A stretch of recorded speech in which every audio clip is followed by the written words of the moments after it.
Estamos hoje no 92º dia da exposição bíblica, a Epístola aos Efésios. Efésios 4:22, o tema de hoje é Despindo-se do velho homem. Já dá para saber como que vai ser o estudo com um tema desse, né?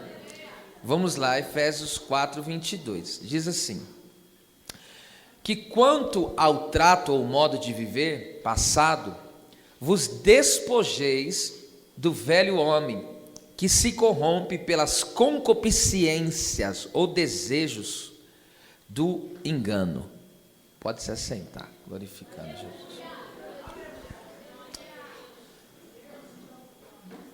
Na ótica divina, existem apenas dois padrões de vida em que o ser humano está inserido, a saber, o primeiro e o último Adão. Esses são os dois únicos padrões dentro da ótica de Deus. O primeiro Adão e o último Adão está falando do primeiro homem criado e está falando também da encarnação de Jesus como verbo. Ele é tido como o segundo Adão ou o último Adão, porque não haverá outro nesse sentido. E por que a Bíblia chama o primeiro homem como o primeiro Adão e Jesus o último Adão?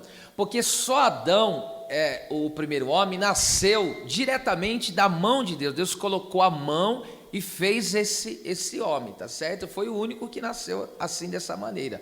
E também ninguém passou pelo o mistério da encarnação como Cristo. Não existe quem possa viver isso.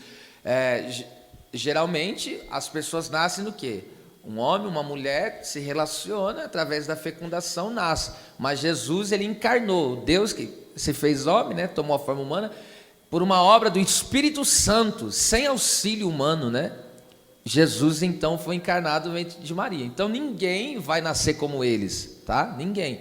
Claro, Adão foi criado, Jesus não, ele foi apenas gerado no ventre de Maria, porque Jesus, na posição de Deus, foi ele que criou todas as coisas. Então, na ótica divina, só existem esses dois moldes, esses dois modelos. Então, existem aqueles que andam segundo o Adão, o primeiro homem, e existem aqueles que andam segundo Jesus. Então, aqui nós temos dois padrões, e essa é a ótica de Deus, só para esses dois padrões. E qual que é o padrão do primeiro Adão? É o padrão da desobediência, é o padrão do homem caído, do homem rebelde, do homem prostituto, do homem sem vergonha e tudo que é ruim. Agora, qual que é o padrão segundo Cristo, do último Adão? Obediência total, perfeição. Então, Deus, quando olha para a terra, ele só vê esses dois tipos de modelo. O modelo segundo Adão, o homem caído, e o último Adão, que é Cristo, tá certo? Agora perceba, pertencer a Cristo, então envolve repudiar a velha maneira de viver segundo Adão, segundo o primeiro homem caído, né? O padrão do homem caído. Então, a partir do momento quando a pessoa tem um encontro com Cristo, ela passa a repudiar esse modo de vida que foi herdado do primeiro homem, como os teólogos chamam, o pecado original, onde se deu a queda da raça humana. Quando Adão pecou, ele estava representando toda a raça humana. Quando Cristo triunfou, tá certo? Agora todo aquele que crê em Cristo também é justificado, porque ele morreu não só por um, ele morreu por todos, tá certo? Agora veja que o apóstolo Paulo, como ele vem contrastando a velha vida e a nova vida em Cristo, ele diz aqui, que quanto ao trato passado, essa palavra aqui, trato, no caso, poderia ser muito bem traduzida como um modo de vida, estilo de vida, maneira de viver. E como em alguns lugares, a pessoa que traduziu aqui, essa Almeida Revista Corrigida, ele até coloca. A palavra grega aqui, no caso, é anastrofe, que significa estilo de vida, modo de vida, conduta, comportamento. Então, qual deve ser a nossa maneira de viver? Qual deve ser o nosso estilo de vida? Qual deve ser o nosso trato? Qual deve ser o nosso comportamento? E isso está revelado na palavra de Deus em 1 Pedro, capítulo 1, versículo 15. Olha como deve ser o nosso estilo de vida, a nossa maneira de viver. Mas, como é santo aquele que vos chamou, sede vós também santos. Olha lá, em toda a vossa maneira de viver. Então Deus não quer que eu seja santo só em uma área. Ele está dizendo, eu quero que você seja santo em toda a maneira de viver. Santo no se comportar, santo no falar, santo no negociar, santo no pensar, e assim vai. Tá? E eu separei aqui que o Espírito Santo colocou no meu coração, aqui no caso, é claro, só pode ser extraído do estilo de vida de Cristo, mas veja só, nós não estamos mais nos moldes do homem caído, no caso, o primeiro Adão. Por isso, a nossa vida deve reproduzir o caráter santo de Cristo. E ser santo significa ser semelhante a Deus, ser semelhante a Ele, que é santo em todos os seus caminhos. Então, o modo santo de Jesus viver, nós podemos ver o registro nos evangelhos. Por exemplo, aqui, santo até na maneira de se comportar concernente à alimentação. Veja só que isso é importante, na alimentação. Lembra o banquete que Jesus preparou no deserto, lá na primeira multiplicação dos pães e peixes? Esse evento, esse episódio, é narrado pelos 4 evangelhos de tão importante que ele é. E você veja lá que a primeira coisa que Jesus fez, quando ia alimentar a multidão, o que ele falou? Lá em João, então eu vou usar a referência de João 6, do 10 ao 13. Ele fala assim, mandai assentar. Então veja, Jesus, olha só o que é ser santo até nessa maneira de se comportar concernente à alimentação. Jesus, ele gosta de organização. Jesus não gosta de um povo tumultuado, porque você vê às vezes quando nós vamos se alimentar em comunidade, tem um que atropela o outro. Isso não é um modo santo de viver. Eu estou falando, eu já vi situação que um, por causa da comida, atropela o outro, em vez de dar preferência. Não, pode entrar na minha frente aí, fica à vontade. Então, veja, ele mandou o quê? Se assentar, como que dizendo, parar de ser morto de fome.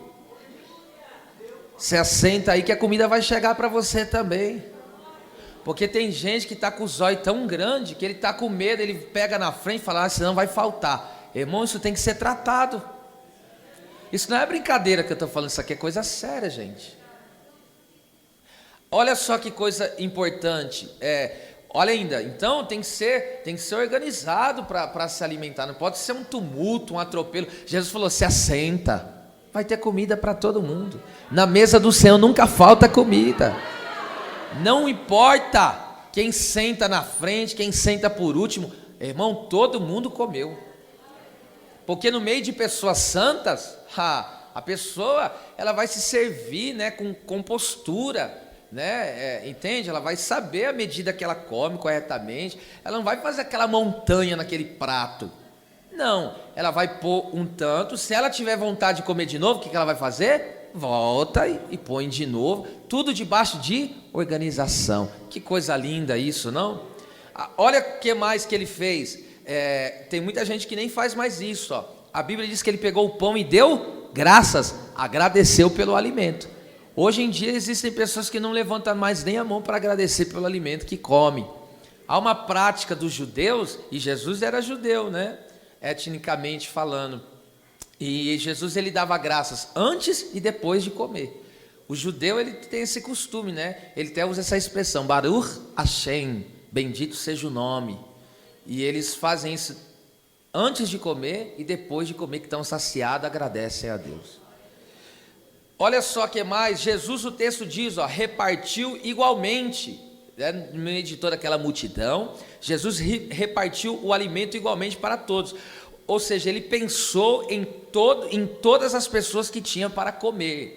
Existem pessoas que eu estou dizendo que às vezes isso aqui envolve, até mesmo dentro de uma casa, entende? Dentro de um almoço comunitário, um jantar, enfim, existem pessoas que não respeitam o que está atrás.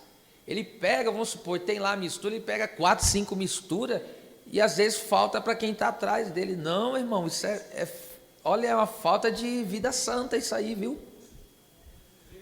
É falta de vida santa. Não pensar no próximo, todos têm que comer igualmente. Aleluia. Vocês estão entendendo a maneira santa de viver ou não? Eu só estou na primeira ainda, só na área da alimentação. Que mais? Essa aqui vai pegar, hein? Olha essa aqui. A Bíblia diz que depois que todo mundo que comeu se saciou, sobrou, não sobrou? 12 cestos cheios. Aí o que ele falou? Ó, recolhei, para que nada se perca. Tem gente que põe tanta comida e deixa metade do prato e não come. Isso é pecado que você está fazendo, viu? E você já pegou costume. Você põe lá e não come tudo. Quando você põe, você tem que colocar o tanto que você vai comer. Não deixa um grão de arroz nesse prato, filho. Deixar alimento estragar, isso é pecado, filho. Tá? Isso é pecado. O povo de Deus não faz isso não, tá?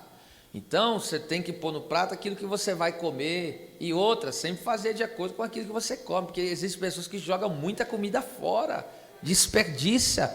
E, gente, tem muita gente passando fome. Isso não faça isso não, isso é um pecado dos grandes, viu?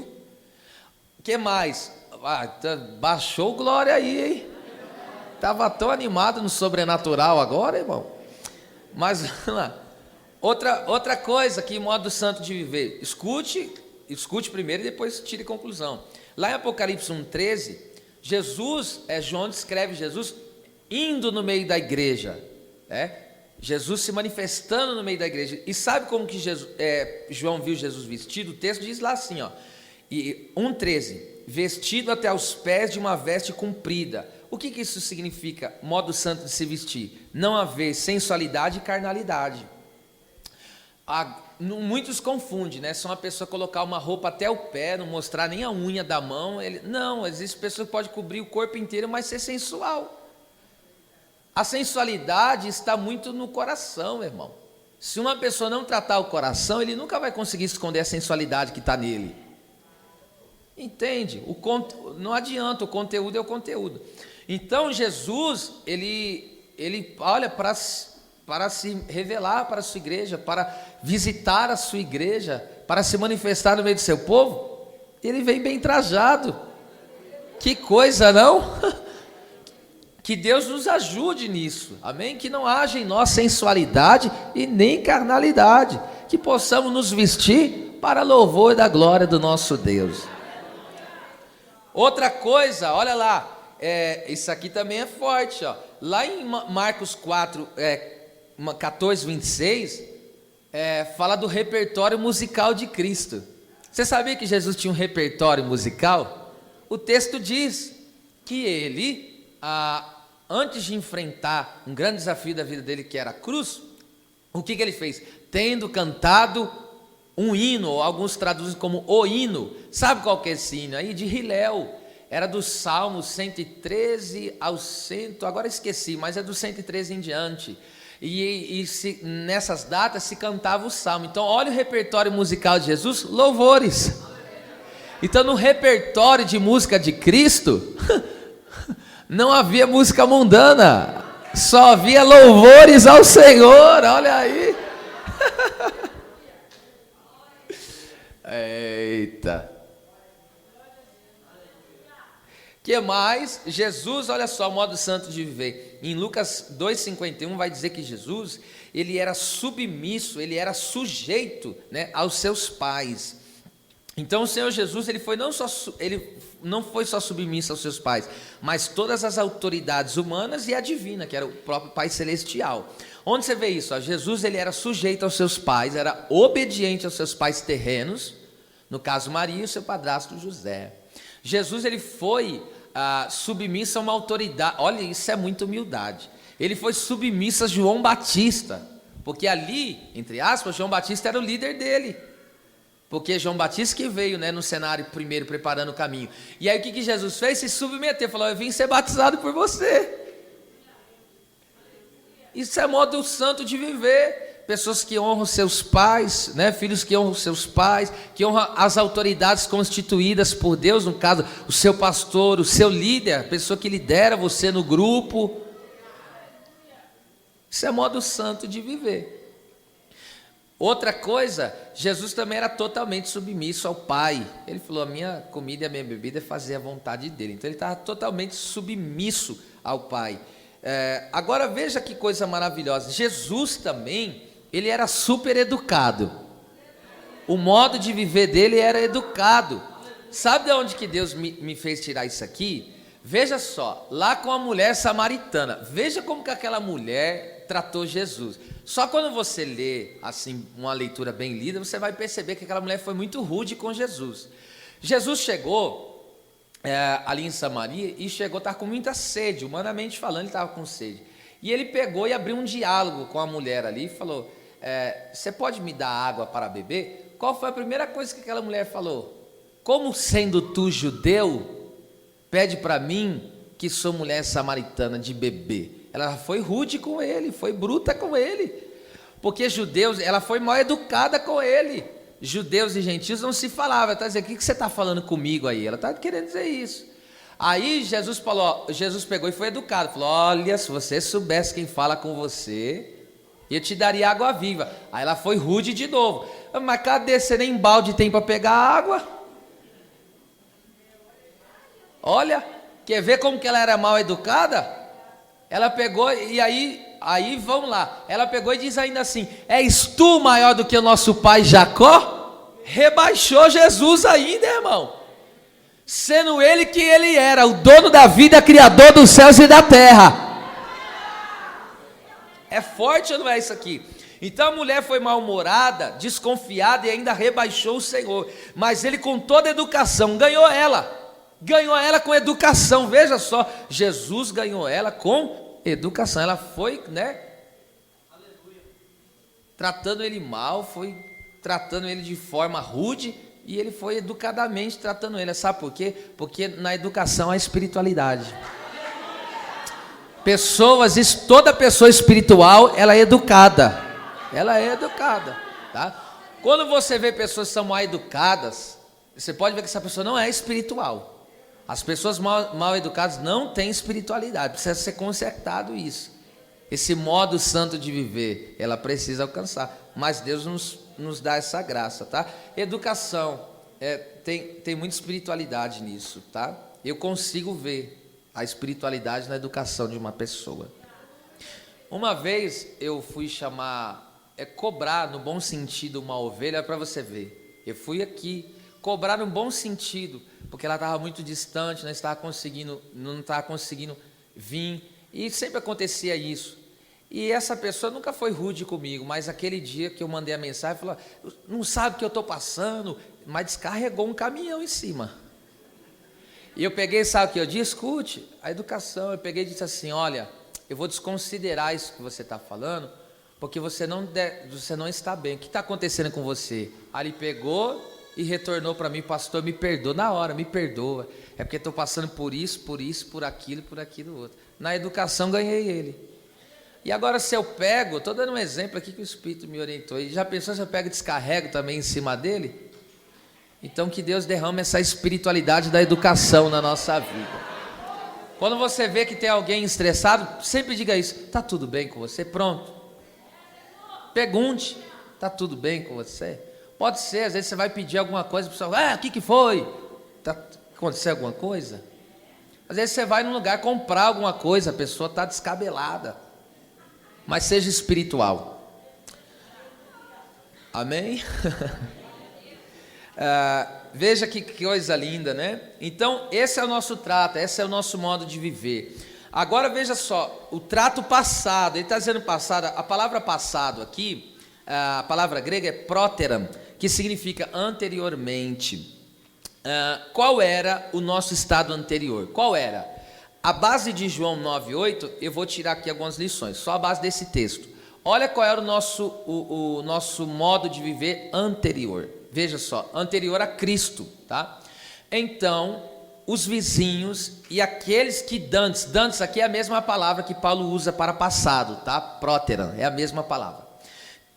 Dantes ou antes ou anteriormente tinham visto que era cego, diziam: não é este aquele que estava, é o estado dele, né? Que estava assentado e mendigava. Então aqui está o nosso estado interior: cego, assentado e mendigando. Aqui perceba só que coisa, que aplicação maravilhosa. O nosso estado era de extrema miséria, pobreza espiritual. Segundo, nós estávamos assentados em trevas, porque cego e assentado fala da posição espiritual que ele estava, e cego fala das trevas, então ele estava assentado em trevas. Então nós éramos pobres espiritualmente, porque não tínhamos a riqueza de Deus em nós, e outra, estávamos assentados, o nosso posicionamento era em trevas. Isso é o que está escrito em Mateus capítulo 4, versículo de número 16. E os povos que estavam assentados em trevas viu uma grande luz, e o povo que estava assentado na região e sombra de morte, a luz raiou. Qual é essa luz? A luz de Cristo. A gente estava sentado em trevas e estava num estado de miséria espiritual. A luz do evangelho da glória de Deus resplandeceu. Deus abriu os nossos olhos, nos deu um posicionamento espiritual. E agora nós enxergamos muito bem qual é a vontade de Deus para com a nossa vida. Então esse era o nosso passado, tá certo? Graças a Deus que era o passado. Agora vamos lá, parte B do versículo 22. Vos despojeis do velho homem, vos despojeis do velho homem. A palavra grega aqui para despojeis é apotirthemi, que significa, olha só o significado dessa palavra: colocar de lado, tirar do caminho, remover, jogar fora para longe, deixar de fazer o que está acostumado a fazer, despir-se. Tem o sentido aqui de uma roupagem, né? A pessoa que ela tira uma roupagem velha, imunda. Então, essa era a nossa situação. Então aqui o que o apóstolo está dizendo é que nós somos despojados dessa velha roupagem de Adão, do homem caído. Nós somos, né? No caso aqui, a nossa entrega da nossa vida a Cristo fez com que Ele arrancasse, removesse, jogasse para bem longe essa velha vida, esse velho homem. Vamos ver isso aqui em Tiago, vamos lá. Tiago, essa palavra nós vemos em Tiago 1:21. Aqui veja, pelo que rejeitando aqui é despojando, é a mesma palavra, apotirthemi, que está lá em Efésios, tá? É a mesma palavra grega, só foi traduzido diferente aqui. Então, pelo que despojando, rejeitando, olha lá, toda imundícia e acúmulo de malícia. Perceba isso aqui. Em outras palavras, o que Tiago está querendo dizer aqui? Livre-se de todo lixo moral. Seja puro por dentro o coração e limpo por fora, atitudes. Observe, olha o que ele diz: acúmulo de malícia, ou seja, sujou, não limpou, acumulou sujeira. Vou repetir isso aqui: sujou, não limpou, acumulou sujeira.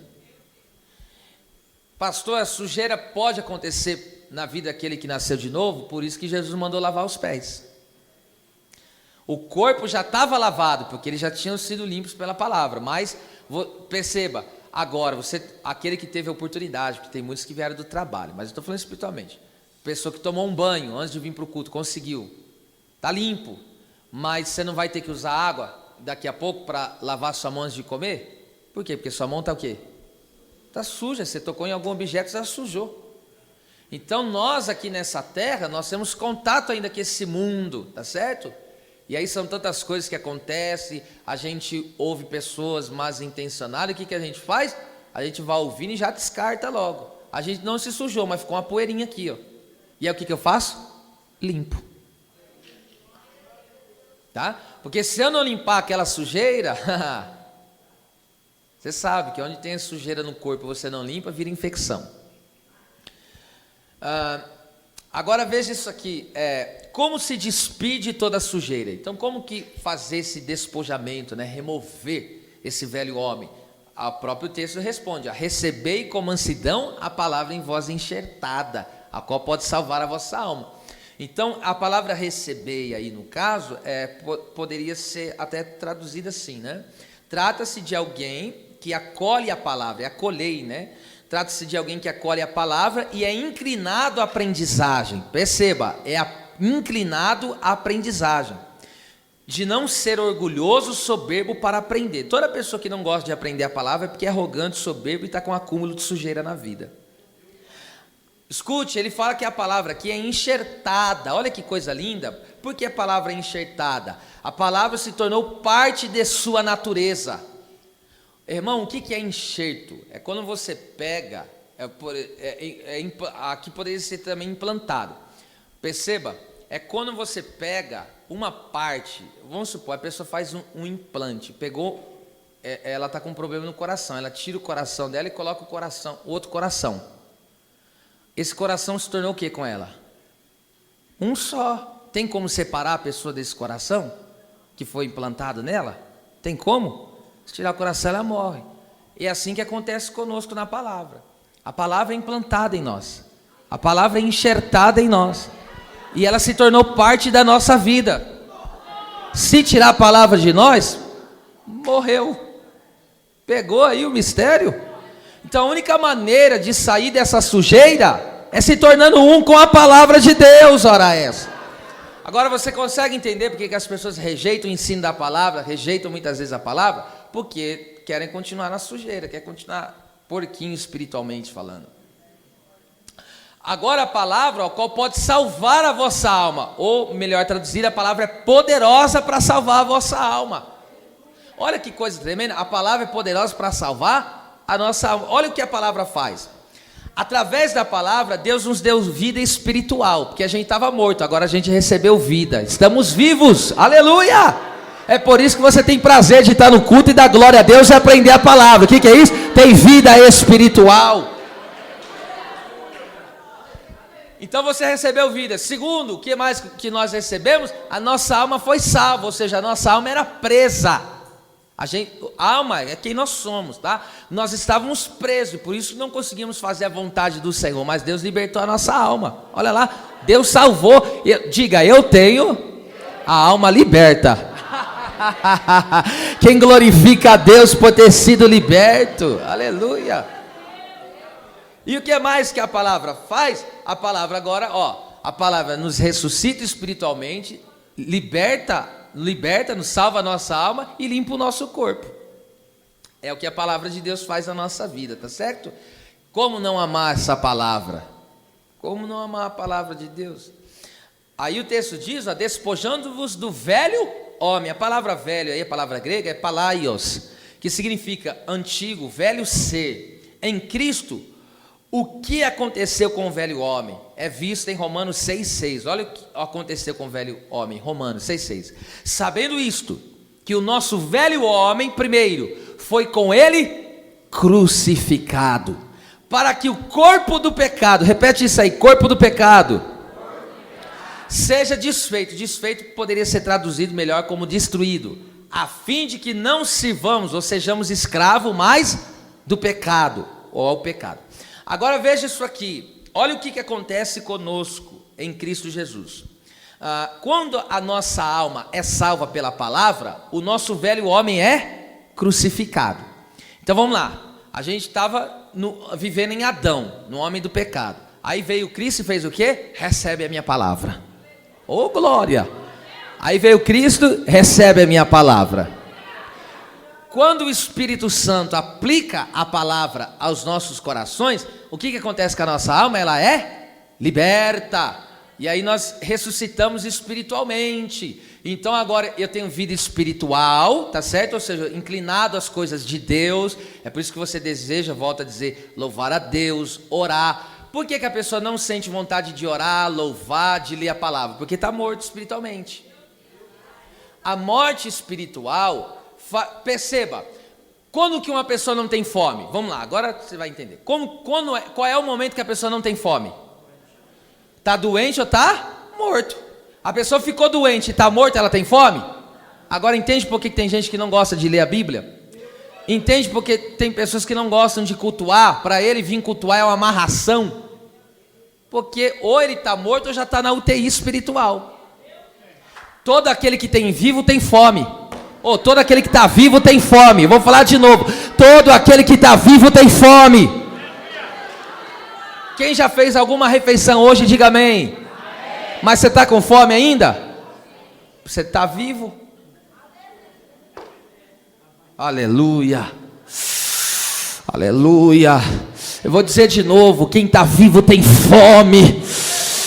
Aleluia, quem está vivo tem fome de Deus, tem fome de se relacionar com Deus. É por isso que as pessoas, quando vão se descobrindo em Cristo, ela vai aprender a palavra. É tão lindo. Ontem fui fazer uma visita na casa da serva do Senhor, tão lindo ver o trabalhar de Deus na vida dela, na casa dela, ver ela nascendo de novo, ela falando, nossa, aprendendo a palavra, eu buscando a palavra. É tão lindo ver esse momento na vida da pessoa, aleluia. Não tem coisa mais linda de ver alguém com fome e sede da presença do seu Deus. Aí vamos lá, recebi a palavra, ressuscitei, diga amém aí, pelo amor de Deus. Aí a minha alma foi liberta. Aí é onde entra Gálatas 2:20, não vivo mais eu. Aí Gálatas 2:20 é uma realidade para a minha vida. Não vivo mais eu, porque já estou crucificado com Cristo, e a vida que agora levo na fé do Filho de Deus. Tá? Isso é a alma liberta. A alma é liberta quando o seu eu não tem mais domínio sobre você. Tá? A sua alma foi liberta e você não está mais rendido ao eu carnal. Aí o que acontece? Então o homem do pecado, ao receber a palavra, o velho homem, ao receber a palavra, o que acontece com ele? Ele estava morto, ressuscita, agora passa a ter fome e sede de Deus. E outra, a alma dele é liberta. Agora ele não pode dizer mais, o bem que quero fazer não faço, e o mal que não quero não faço. Agora ele não pode mais dizer isso, porque a alma dele foi liberta. Agora ele está dizendo, o bem que quero fazer, agora eu faço. O mal que não quero fazer, agora eu não faço, porque eu estou liberto. É tão bom ser liberto, né? Aleluia, glória a Deus. Mas veja, aí o que ele diz? Então, o nosso velho homem, ele foi crucificado com Cristo. Só que não para por aí, ainda Romanos 6, olha só o que diz o texto aí, em Romanos 6. O texto diz aí, para que o corpo do pecado seja destruído. Entenda? Então, o nosso velho homem é crucificado para que o corpo do pecado, olha lá, antes de falar aqui do corpo do pecado, a Bíblia diz aí desfeito, né? Aqui está desfeito, ou conforme já disse, melhor traduzido como destruído. A palavra grega aqui é katargeo, que significa inoperante, fazer com que deixe de funcionar. Olha só, fazer com que deixe de funcionar. Então, fazendo que o corpo do pecado pare de funcionar. Fazer que o corpo do pecado seja ineficaz, inoperante, inútil. A única coisa que deve ser inútil na nossa vida é o corpo do pecado. Ele não pode funcionar mais. Agora vamos lá, isso aqui é lindo, gente. O corpo do pecado refere-se ao corpo humano controlado pelos desejos pecaminosos. Quando a pessoa recebe vida espiritual e a sua alma é liberta, ou seja, salva, a sua vida e o seu corpo não podem ser escravizados pelo pecado, porque o corpo agora obedece aos comandos do homem interior, ou seja, da pessoa regenerada, tá certo? Agora o seu corpo, perceba só, você não é mais um homem carnal, porque a sua alma foi liberta, e agora esse corpo aqui, ele obedece o quê? Ele obedece o velho homem ou o homem regenerado? Regenerado. Eu tenho uma alma livre, eu tenho uma alma liberta, eu nasci de novo. Agora esse corpo fraco aqui, tendencioso ao pecado, agora ele vai agir sobre os comandos do homem regenerado, aleluia. Então olha só que coisa linda, isso aqui é muito forte, gente. Então o corpo do pecado se torna inoperante diante da vida de Cristo. A única maneira de fazer com que o corpo do pecado, as inclinações pecaminosas dos homens não se aflore, não se manifeste, é a vida de Cristo ministrada sobre ele, através do Espírito Santo, através da palavra de Deus. E agora, por exemplo, um crente hoje, o crente não é mais escravo do pecado, como que dizer assim, eu pequei porque não aguentei. Mentira, ninguém peca porque não aguentou, pecou porque não vigiou, porque a pessoa que nasceu de novo, ela vence o pecado. Eu vou repetir isso aqui, a pessoa que nasceu de novo, ela vence o pecado, não é mais escravo, não é, entenda isso aqui, você que foi liberto pelo sangue do Cordeiro, o seu velho homem foi crucificado, e o corpo dessa morte, ele não funciona mais, ele está inoperante, ele não domina mais sobre você. Escute de uma vez por todas, você é liberta.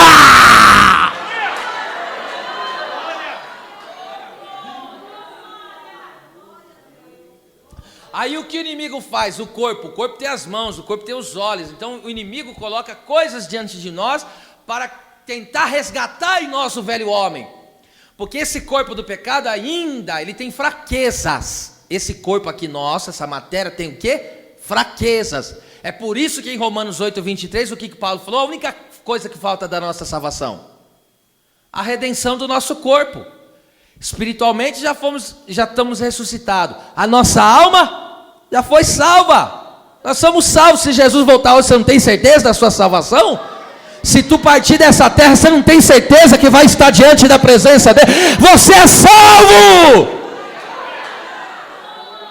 E agora o que está faltando? A gente ser liberto desse corpo. Porque esse corpo ainda ele pode falhar, ele pode pecar, pode não vigiar através, por exemplo, o dos olhos. A porta de entrada para a tentação, uma das portas de entrada é os olhos. Então, nós estamos esperando só a redenção do nosso corpo, que se dará por meio do arrebatamento. Quando Jesus voltar e nos arrebatar, esse corpo aqui vai ser transformado em um corpo glorioso. Aí nunca mais pecaremos. Aleluia. Você não entendeu o que eu disse? Nunca mais pecaremos. Pastor, mas qual é a boa notícia? A Bíblia diz que a única coisa que nos separa de Deus é o pecado. A única coisa que aborrece Deus é o pecado. Ou seja, nunca mais vamos aborrecer a Deus. Nunca mais vamos desagradar a Deus.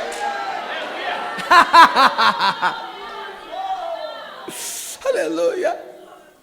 Oh meu Deus, que esse dia chegue, meu Pai. Versículo 22 é para dizer. Vamos para olha lá. Então, nós não somos mais escravos do pecado, tá certo? Todo aquele que nasceu de novo tem um velho homem crucificado, e agora o corpo do pecado já não está mais na escravidão. Como que você diz: não aguentei, não. Agora você tem o Espírito Santo em você. Agora você tem a palavra. O vício não pode te segurar. Aleluia, eu vou liberar a palavra. Esse cigarro não pode te segurar.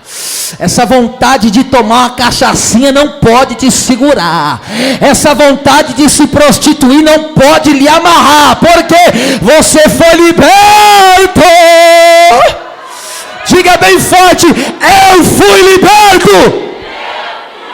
Grita mais uma vez: eu fui liberto. E ainda permaneço na libertação. Desceu aqui. Tu foi liberto, permanece liberto. Aleluia. Aí alguém chega e fala: dá uma tragada nesse cigarro, nesse fumo de baseado. Você fala: sai daqui, seu porcalhão, eu sou liberto. Vem alguém e fala para você: vamos numa noitada, vamos dar uma saída, vamos dar ralada no bucho. Você fala: eu vou pro culto adorar a Deus, porque eu sou liberta.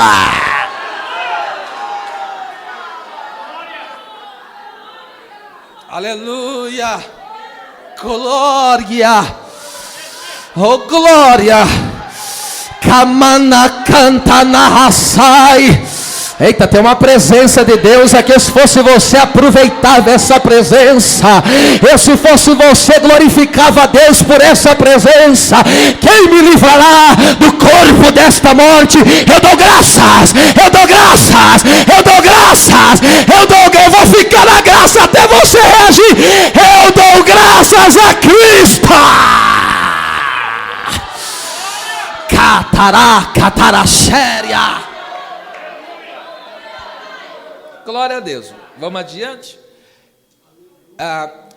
Que esse homem, olha lá, versículo 22. Vou ler todo o versículo. Quanto ao trato, ao modo de viver passado, anterior, vós que se despistes, removeu aí da sua vida aquela roupagem do velho homem, olha lá, que se corrompe pelas concupiscências do engano. Agora vamos encerrar forte aqui. Primeiro, aí desse texto, que se corrompe, a palavra grega aqui é fitheiro. Vou falar de novo, fitheiro. É bem por aí. Significa arruinar, provocar a ruína moral, destruir. Isso tem um sentido de fazer com que alguém se torne perverso ou depravado, como uma forma de destruição moral. Sabe onde nós vemos isso? É justamente o que aconteceu nos dias de Noé. Capítulo 6, versículo 11 do livro de Gênesis. A palavra corrompida aqui, hebraica, para o grego é a mesma, tá? Que o fireiro é a mesma. A terra, porém, estava, leia forte aí, corrompida diante da face de Deus. Só aí. Aqui, a terra estava corrompida, ou seja, uma depravação total, moral. As pessoas se entregaram totalmente à corrupção moral. E eles não tinham reverência à santidade de Deus. Agora veja, Jesus revelou as marcas de um povo corrompido. Onde está escrito isso? Eu vou citar. Jesus falou nos dias de Noé, né? Lucas 17, 26 e 27, falou, nos dias de Noé, a vinda dele, né? Seria como nos dias de Noé, que as pessoas faziam pelo menos 3 coisas. Quais coisas? Comiam, bebiam e casavam. Repita comigo, comiam, bebiam e casavam. E se davam em casamento. E aí o que significa isso? Uma coisa eu já falei aqui, só vou repetir, mas eu tenho algo novo. Há algum problema em comer, em beber, em casar? Não há nenhum problema nisso. O problema é não incluir Deus nisso. Não incluir. Onde Deus não pode ser incluído, aí está a corrupção. Entendeu o que é corrupção? Então, esse já para você, alguém perguntar, o que é corrupção? É aquilo que Deus não participa. Tá? Aquilo que Deus não pode participar é o quê? Corrupto. Se Deus não pode participar do meu relacionamento, esse relacionamento é corrupto. Hã? Então, se eu vou em um lugar que Deus não pode participar daquele lugar que eu estou indo, isso é corrupção. Agora veja isso aqui. Primeiro, tem 2 aplicações aqui. Primeiro, quando fala comiam, bebiam e casavam, primeiro, Jesus está dizendo que, qual que é a corrupção aqui? Está aqui, ó, pessoas que somente atentam para as realizações terrenas e não têm apreço pelo espiritual. Tem gente que só pensa no que vai comer, no que vai beber e nos seus relacionamentos afetivos aí, né? Sentimentos. Eu não estou dizendo que é errado você pensar. Não estou dizendo isso. Eu estou dizendo que o pecado é você só pensar nessas coisas e nunca atentar para o espiritual. Tem gente que valoriza muito o ganho terreno, mas você não vê ele com empenho nenhum espiritual. Então, Jesus falou que isso é corrupção. Então, se eu só tenho inclinações para conquistar profissionalmente, eu já disse, não há pecado quando Deus está na sua vida e você vive para a glória de Deus, não há pecado em você projetar um ganho, não há pecado nisso. O pecado está o quê? Em você maximizar suas forças verdadeiramente, concentrar, melhor dizendo, concentrar suas forças somente em coisas terrenas, tá? Aí, isso aí já virou corrupção. Você inverteu, porque primeiro Deus fez o céu, depois a terra. Tem gente que está buscando a terra em vez do céu. A ordem é essa: buscai primeiro o reino de Deus e a sua justiça.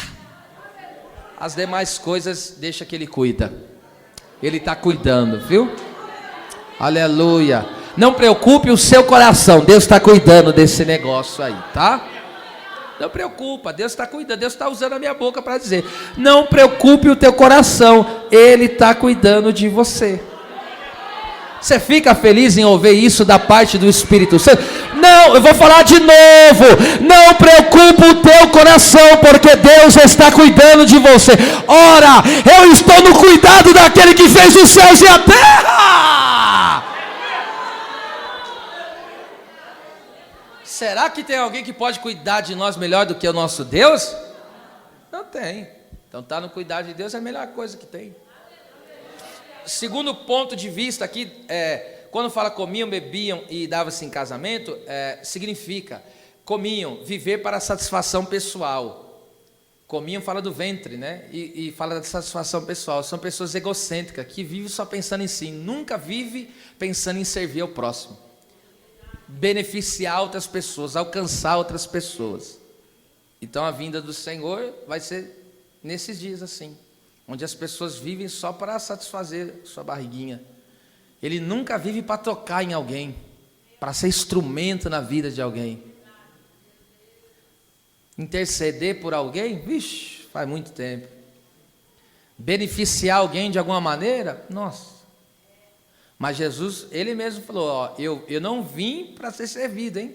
Eu vim para servir e dar a minha vida em favor. É assim que nós temos que viver. Biblicamente é assim. Se você não agradou, rasga a página da Bíblia que fala que tem que viver assim. Que mais? Bebiam, olha lá. Bebiam, isso fala nos prazeres das festas. É o festejar da carne. Irmão, há algum erro, estou falando do ponto de vista cristão, há algum erro a pessoa ir numa festa de aniversário da família? Há algum erro nisso? Não. Comemorar alguma coisa? Não, não há erro nenhum. Agora, quando a pessoa só vive em função de festividade e nunca se entrega espiritualmente, ou seja, ele não tem dedicação aos congressos da igreja, ele não se empenha em orar, em falar, ó, ajudar de alguma maneira. Então, Jesus, ele nos ensina aqui. E aqui da festa, aqui eu nem preciso dizer, né? Naquelas festas onde tem bebida, né? A gente tem que instruir, gente. Tem que instruir. Esses dias meu menino pediu para ir era um churrasco do amigo da escola. Eu falei, ó, quero que você seja bem sincero comigo. Eu vou deixar você ir. Mas se você chegar lá e tiver bebida, você sai na hora. Se no meio das pessoas que você vai lá, agora, nesse seu amigo aí da escola, se tiver bebida no meio dessa festa, você sai. Porque Deus não se agrada disso. Deus não se agrada disso. Porque é assim que nos dias de Noé se viviam. No meio dessas festas aí, você vê, a destruição aconteceu naquele mesmo tempo, desse jeito aí. E casavam. O que é isso?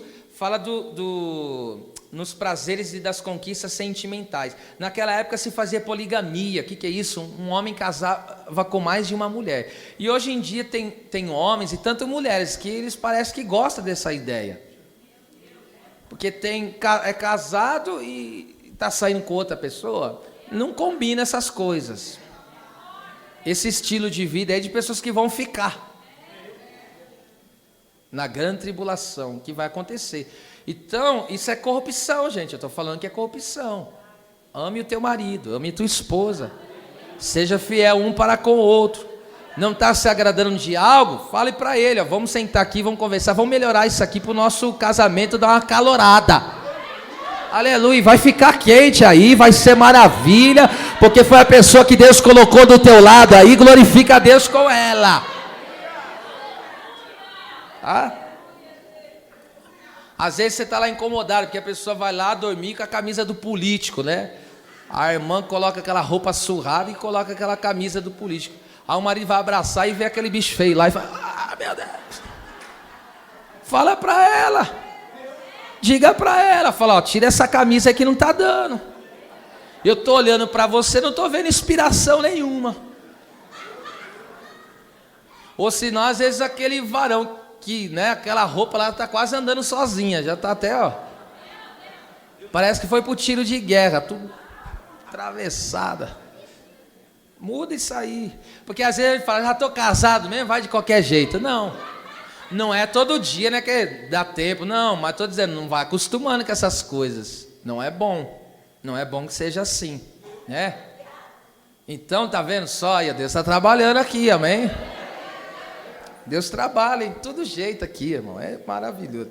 Por isso que eu amo a palavra de Deus. Não fica sem resposta para nada. Vamos lá. Então se corrompe pelas... E aqui vai, naqueles dias tinha julgo desiguais, tá? Problema de julgo desiguais. Aqui casavam, tinha julgo desiguais. Crente casando com não crente. Isso é julgo desigual, isso é corrupção. Outras coisas, e todo tipo de prostituição, isso é corrupção. Agora veja só aí, ainda voltando aí, Efésios 4:22, ele diz que se corrompe pelas concupiscências. Vamos falar da concupiscência e depois encerramos aí com o engano. Concupiscência, a palavra grega é epithemia, que significa forte desejo desenfreado pelo que é proibido. É desejar intensa e profundamente. Então não é só um desejo, é um desejo que vai do íntimo da pessoa, do mais profundo das entranhas, do coração dele. É isso que é concupiscência. Então é um forte, é um intenso desejo por algo que é proibido. Vamos ver isso aqui, ó. Escute. Na verdade, a velha natureza ostenta uma taça de ouro, porém, ao ser examinada, nada contém senão imundícia e abominação. Nas palavras de William Hendrickson, baseado em Apocalipse 17:4. Agora veja, a única maneira de fugir e vencer as concupiscências é Gálatas 5,16. É a única maneira de a gente vencer e fugir das concupiscências, do desejo forte por algo proibido. O que é algo proibido? Algo que a palavra de Deus não nos orienta a fazer, que transgride a lei de Deus. Olha lá, digo porém, andai em espírito, e não cumprireis as concupiscências da carne, ou seja, os fortes desejos da carne. Minha gente, a palavra cumprireis aqui, a palavra grega é teleo, que significa executar, obedecer e cumprir a ordem. Então, quem está dominado pelo Espírito Santo, não obedece nem cumpre os desejos da carne. Vou repetir tudo de novo. Aquele que está controlado pelo Espírito, aquele que está dominado pelo Espírito, ele agora não vai obedecer à carne. A carne coloca lá uma isca, coloca lá para ele, coloca diante dos olhos dele, na vida dele, na vida dela. O que ele faz? Aleluia, eu estou controlado pelo Espírito, eu ando em Espírito, eu vivo no Espírito, o poder do Espírito, a vida do Espírito está em mim. Então a carne está dizendo, vem para cá. Ele fala, eu não sou controlado por você, carne, eu sou dominada pelo Espírito Santo, eu sou controlada pelo Espírito Santo. Aleluia! O Espírito é que tem controle da nossa vida. A carne, ela gosta de mandar, ela gosta de mandar. Pensa num patrão terrível esse aí. Isso aí é carrasco, hein? Deus o livre. Faraó puro, só chibata no lombo. Mas o Espírito Santo, ele é bom. A carne vem e dá um grito, a voz do Espírito é mais forte do que os desejos da carne. Aleluia. Irmão, Deus está pisoteando o corpo carnal hoje aqui, né? O Espírito Santo está sapateando em cima dela hoje. Glória a Deus, louvado seja o nome do Senhor. Vamos encerrar bonito agora para Jesus. Olha lá, olha que coisa mais linda, hein? Que se corrompe pelas concupiscências do engano. A palavra grega engano é apate, que significa engano, falsidade, trapaça, sedução. Sabe onde essa palavra é vista? No episódio de Sansão e Dalila. Ela é vista também no episódio de Adão, de Eva sendo enganada pela serpente. Mas eu não vou usar esse texto que eu já usei em outra ocasião. Agora eu vou usar um outro texto para falar desse engano. Eu vou usar esse texto aqui de Juízes 16, 4 e 5. Olha aí que está escrito. Depois disto, aconteceu que se afeiçoou, olha lá, a uma mulher do vale de Soreque, cujo nome era Dalila. Olha o julgo desigual aí, ó. Isso não vale a pena. Então, os príncipes dos filisteus, presta atenção, subiram a ela e lhe disseram, subornaram ela, né? Aí falou, persuade-o. A palavra persuadir aqui é a mesma palavra que Paulo usa, pater, engano, tá? É trapaça. Eles estão dizendo, trapaceia ele, engana ele. Coisa dura você casar com alguém que vai te trapacear, tá? Então Deus já está te livrando. Pare com isso. Olha só, então vamos aqui, ó. Eu sei que Deus está me usando em profecia aqui, eu sei, eu tenho consciência disso. Então persuade, ou seja, enganam, e vê, olha lá, em que se consiste a sua grande força. Ele não tinha força, ele tinha uma grande força. E com que poderíamos assenhorear-nos, ou seja, dominar a ele. E se assenhorearmos dele e amarrá-lo, para assim o afligirmos. E te daremos, olha lá, cada um 1.100 moedas de prata. Então veja só, olha como o inimigo trabalha. Ele está querendo trocar o espiritual pelo material. Pegou isso aqui, eu não vou falar, que eu vou encaixar. Tem uma pregação sendo preparada aí que é nesse sentido, então eu não vou nem falar hoje. Olha isso aqui. O texto está dizendo que o engano, perceba, esses homens estão persuadindo, ou seja, estão falando para ela, engana ele. Vai lá, engana ele. Para que vou enganar ele? Para que nós descobrimos a força dele, para que a fonte da força dele seja revelado, e depois que ele perder essa força, nós vamos dominar ele, vamos amarrar ele, e depois vamos afligir a ele. Olha para que ele quer saber da tua força. Olha para que o inimigo vem com o engano da concupiscência. Olha, então escute isso aqui. Aqui está revelado o plano do diabo, o plano do inimigo. Por detrás das concupiscências está um engano de tocaia. Você já viu aquela história do laço do passarinheiro? É isso aí. O que acontece? Eles colocavam um material assim, você já viu aí em algum momento aí, tá?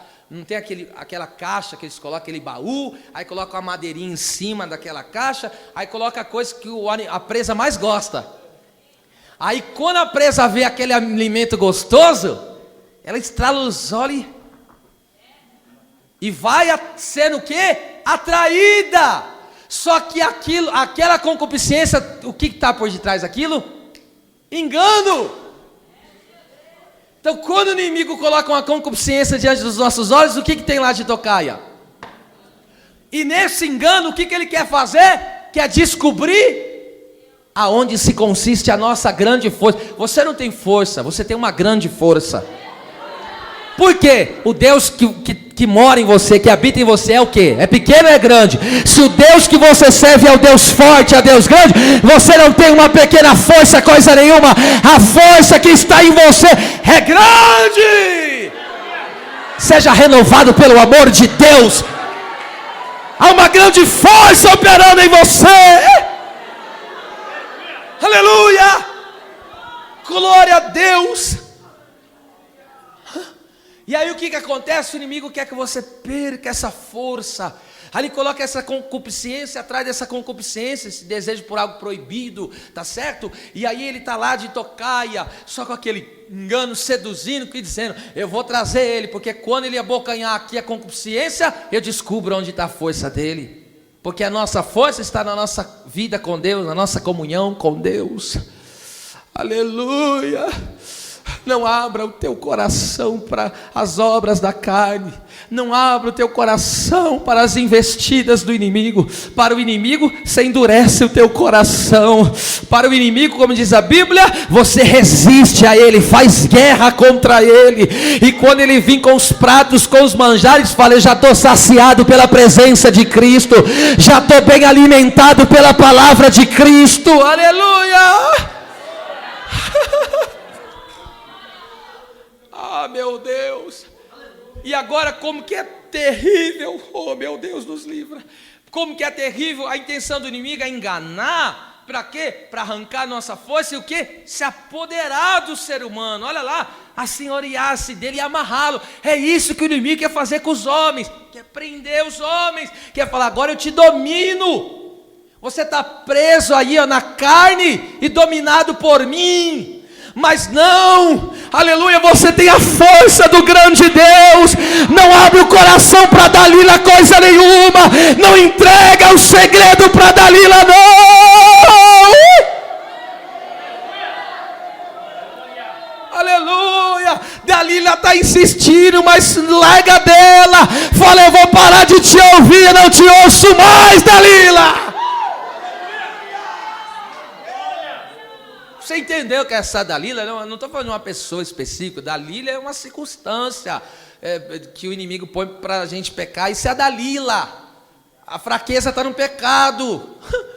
Então veja, ele quer se assenhorear para depois o que? Afligir, aí afligir, a palavra afligir no caso aí, essa palavra aí, significa, meus irmãos, olha só que coisa terrível, significa estar ocupado com, ou seja, o inimigo quer nos afligir o quê? Nos ocupando com o pecado.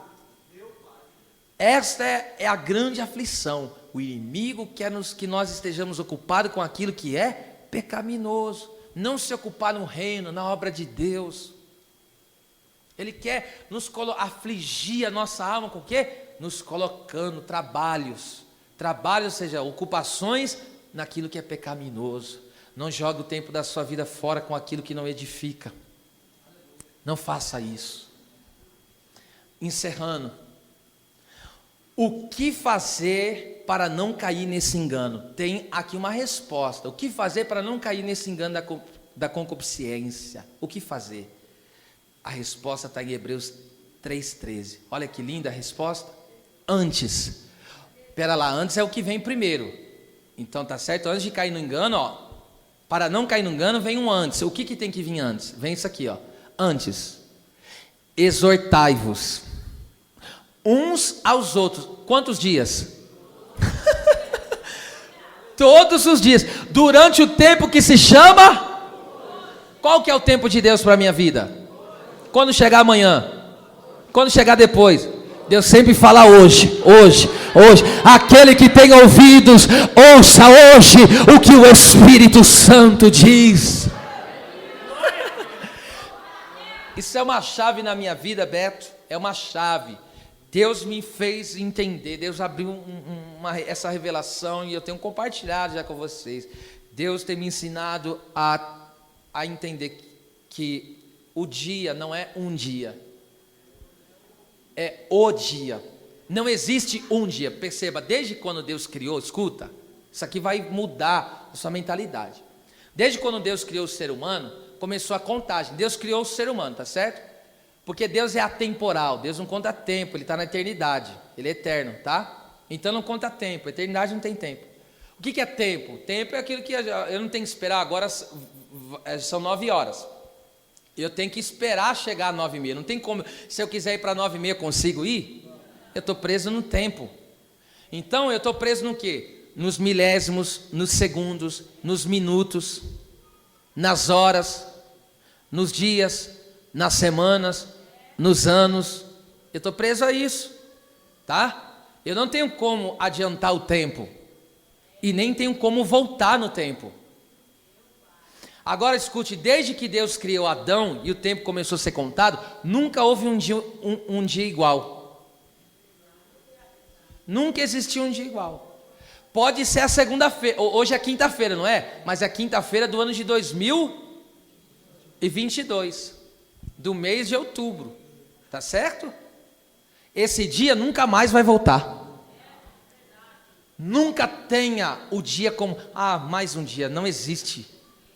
Não, isso aqui é uma virada de chave na vida, tá? Porque se você entender que o dia não é um dia, é o dia, então você vai encarar aquele dia como um dia especial. É por isso que você não vai ficar um dia sem orar. Porque tem coisa mais especial do que falar com Deus? Eu vi um aleluia ungido por ali, ó. Meu Deus eterno. Glória a Deus. Escute, não existe dia igual a esse dia, não vai existir outro, tá? Acabou esse dia, o que você teve para fazer, você fez. Chegará amanhã, viva como se fosse o dia, porque é o dia para Deus. Cada dia Deus contabiliza como um dia diferente, tá? Tudo que você fizer naquele dia, você vai ser recompensado em Deus por aquele dia. Então nunca trata um dia, mais um dia. Por isso que eu digo, se você não virar essa chave na sua vida, não entender a dimensão, tem gente que ainda não conseguiu pegar a profundidade do que está sendo falado pelo Espírito Santo, tá? E aí você vai viver, aí para você vai ser mais um culto, mais um dia em casa, então vai virar uma monotonia para você. Porque você, mais um dia, mesma coisa. Não, faça desse dia especial. É por isso que você deve, escute, tem pessoa, aqui Deus está me dando isso aqui, eu vou falar, tá? Por exemplo, tem pessoa que só espera dias importantes, por exemplo, vamos lá, aniversário de alguém, final de ano, para fazer uma mesa bonita, para se reunir em família. Não faça isso só nessas datas, não. Pega um dia normal, olha lá e fala: hoje nós vamos promover um churrascão aqui. Ali eu vi um som, hein? Ali eu vi um som. Pegou? Vai pegar a família, vai chegar aquele dia de semana mesmo. Coloca o holocausto lá e deixa a fumaça subir. E vice, e faça decidir um dia especial. Eu tenho para mim, por tem pessoa que não entende. Eu falo: chegou o grande dia. Sempre quando tem culto, chegou o grande dia. Para mim é o grande dia. Porque culto igual naquele dia não vai ter outro, vai ser diferente. Então, chegou o grande dia. Vamos lá que eu preciso. Vocês pegaram essa aqui. Mas a questão aqui, então o que eu preciso fazer para não cair no engano? Isso aqui é uma virada de chave, hein? O que eu preciso fazer para não cair no engano? Ser exortado todos os dias. Todos os dias, tá? Todos os dias. Perceba, todos os dias. Vamos lá, o que significa a palavra exortar? A palavra grega, aí no caso, é parakaleo. Significa admoestar, que é repreender mesmo. Repreender aquilo que está errado. É corrigir o que está sendo feito errado. Isso é repreensão. Tem gente que não gosta de ser admoestado. Mas você quer cair no engano? Então, deixa ser admoestado. Outra coisa, a palavra parakaleo significa encorajar e fortalecer. E ainda, instruir, que é ensinar. Então, hoje é o tempo oportuno. Ou seja, todos os dias o Espírito Santo, por meio da sua palavra, nos repreende, glória a Deus. Ele nos encoraja, nos dá coragem e nos fortalece. E nos ensina para que não endureçamos o coração no engano do pecado. Está aí, Antes exortai-vos uns aos outros todos os dias, durante o tempo que se chama hoje, para que nenhum de vós, Deus não quer que nenhum se perca. E já estou profetizando, na tua casa vai ser assim, ninguém vai se perder. Aleluia, profetiza pelo menos para uma pessoa, diga: na tua casa ninguém se perde, diga isso. Não vai, ninguém vai se perder, ninguém vai se perder, darabachanda, candarápia, não vai ter perda. O Espírito Santo me usa aqui para dizer: na tua casa não vai ter perdas, na tua casa não vai ter perda. Quem recebe essa palavra, dá o maior glória que você pode. Não vai ter perda na tua casa. Na chara macalabaia, alabacanda rabachanda, candarabacalabasúpia, elebacanda rabachanda. Eu corrijo, castigo, exorto aquele que amo, diz o Espírito Santo. Se tem alguém cobrando para você orar, diga glória a Deus. Se tem alguém te chamando para vir para o culto, dá glória a Deus. Camassai. Por quê? Porque Deus está dizendo: você precisa disso para não ser enganado. Aleluia. Glória a Deus. Eu digo: pegou fogo aqui,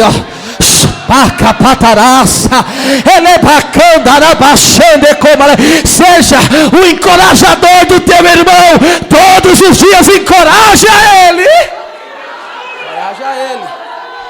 Aleluia. Camácia. Alecômia. Elemanjore meneclama. Glória a Deus. Encerrei agora. Na cruz de Cristo, nós fomos despojados do velho homem com seus feitos. Aleluia. Glória seja dada ao nome do Deus eterno e todo-poderoso. Eu louvo a Deus por esta noite, eu louvo a Deus pela sua vida, eu louvo a Deus pela palavra, eu louvo a Deus pela criança, eu louvo a Deus pelo adolescente, eu louvo a Deus pelo jovem, eu louvo a Deus pelos obreiros pastores, pelos obreiros cooperadores, eu louvo a Deus pelos casais, eu louvo a Deus pelos sonoplastas, eu louvo a Deus por você, homem, eu louvo a Deus, eu louvo ao nome do Senhor por tua vida. Recebe esse encorajamento, recebe essa fortaleza. Deus me usa aqui para te exortar. Recebe essa repreensão, recebe agora esse encorajamento. Tu é forte, recebe força,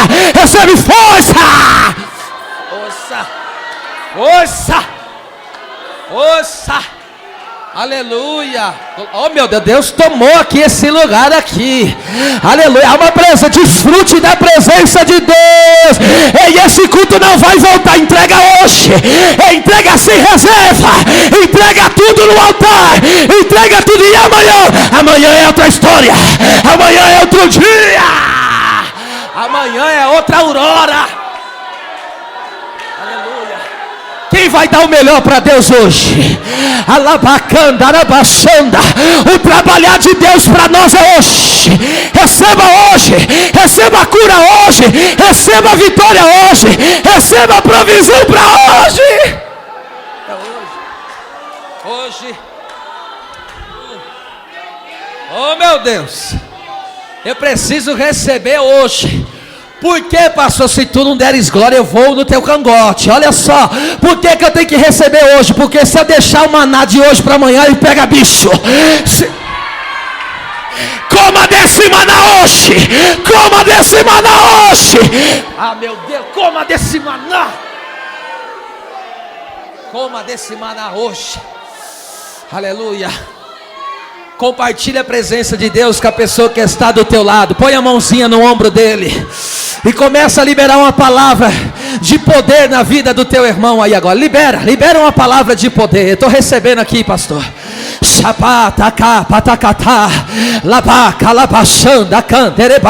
Ó Deus curando da depressão aí, ó Deus curando da ansiedade aí, ó Deus curando da, recebe, olha Deus repreendendo essa enfermidade aí, ó Deus dando dons espirituais aí, ó Deus dando visão, renovo, recebe, recai, anai, derébia, recebe aí agora, recebe de Deus, oh meu Deus, olha aí, é recíproco, encorajais uns ao outro, fortaleceis uns aos outros, repreendei. Ai meu Deus, pegou aqui, pega.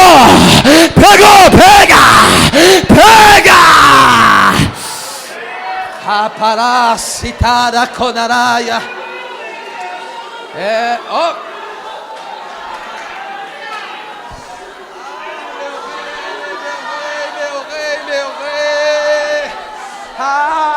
Eu vou abraçar quem tem que abraçar hoje. Eu vou beijar quem eu tenho que beijar hoje. Eu vou ajudar quem eu tenho que ajudar hoje. Eu vou estender a mão para quem que eu tenho que estender hoje. Eu vou adorar a quem precisa ser e quem é digno de ser adorado hoje. Porque o ontem está na barriga.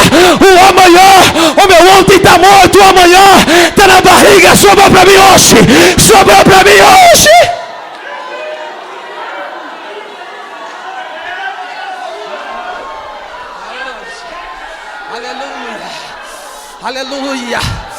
Aleluia. Ah, meu Deus, a tua presença.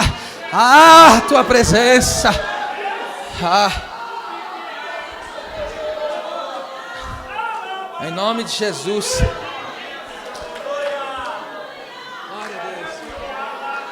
As palmas, louve o Senhor.